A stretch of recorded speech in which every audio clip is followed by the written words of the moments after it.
Hi, I'm Lee Partridge and welcome back to Col U TV. It's our midweek show as we bring you up to date with all the news from the JobServe Community Stadium. We're making the relatively short journey to AFC Wimbledon this weekend with all the ticket information available on our website.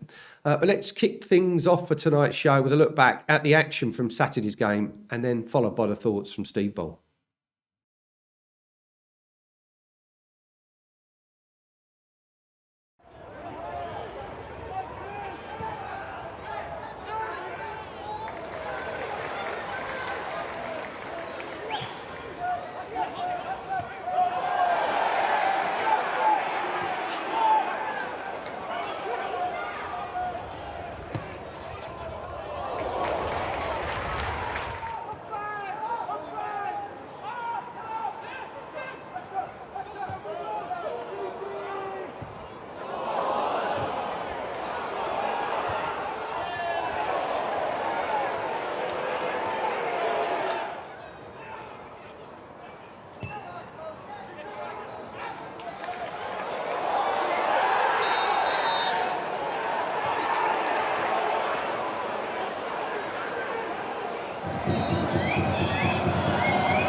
Steve, game against Rochdale, once again, like the rest of the season, fine margins dictate what happens to the result.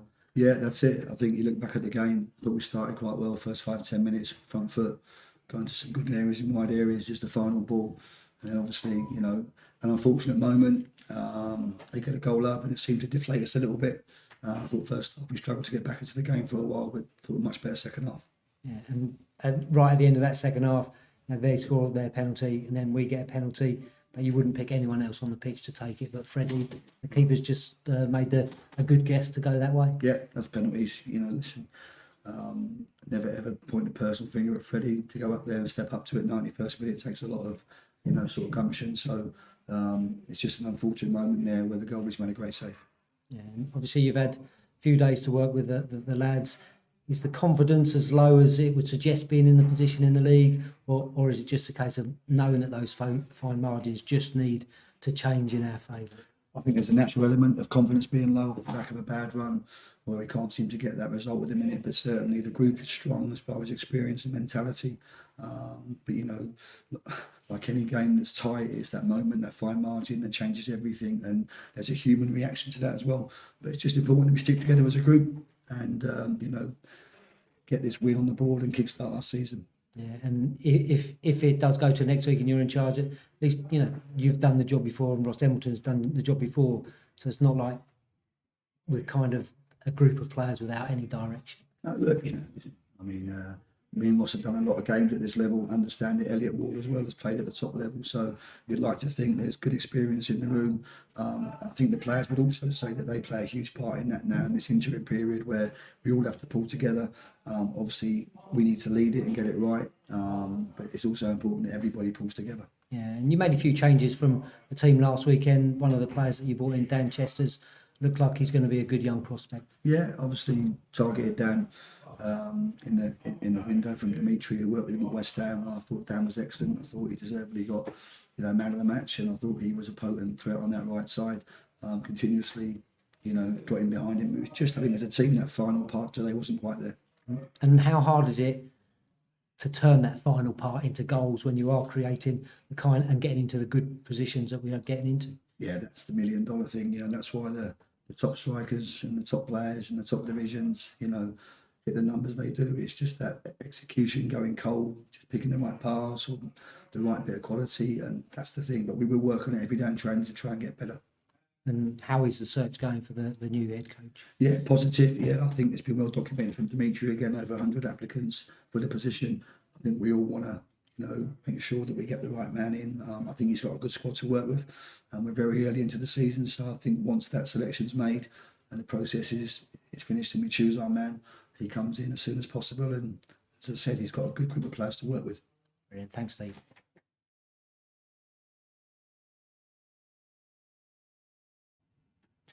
A tough day at the office for everyone involved at Col U, but we've got to pick ourselves up and go again. That was a game that was truly defined by 2 penalties. Taking the positives from that game, Dan Chester's was the sponsors' man of the match, and you voted for him on Col U tickets. We had him in the studio after the game, and this is what he had to say.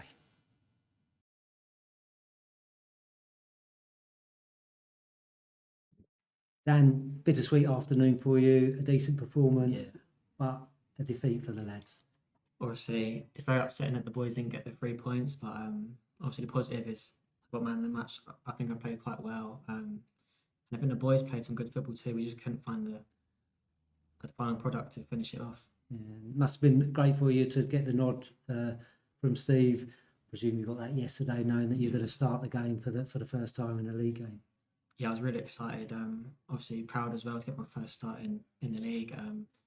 Hopefully I showed what I could do today.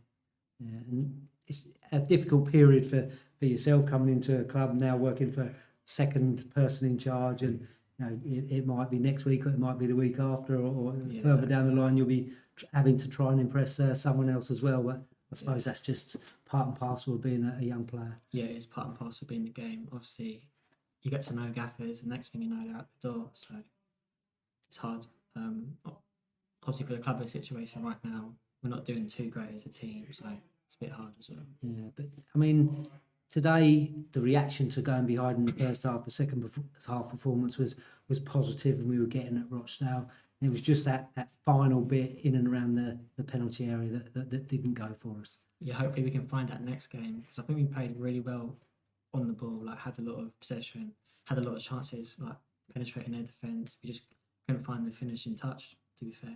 And overall, on a personal basis, how have you settled in your first month or so with the club? Yeah, to be fair, it's been really good. All the lads have been sound with me, taking me under their wing. It's been really fun, to be fair. Yeah, but I suppose the crux of it is you're always going to be happier if you're in and around the first team and playing the minutes that you want to play while you're here. It's really good, obviously, to get first team experience. That's what I came here for, to play men's football. So yeah, it's really good. Thanks, Dan. Cheers.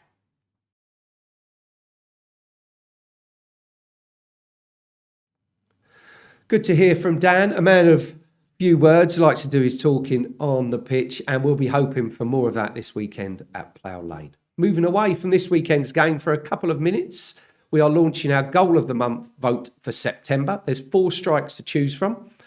A couple from Frank, with Bez and Freddie also getting in on the action. So let's take a look at those goals.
Head to your Col U tickets dashboard after the show to vote for your favourite, and we'll announce the winner on next week's show.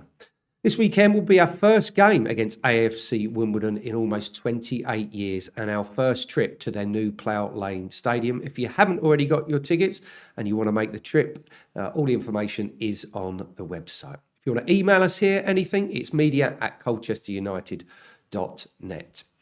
That's about it from me. Have a great week and I'll see you next time, and it's goodbye for now.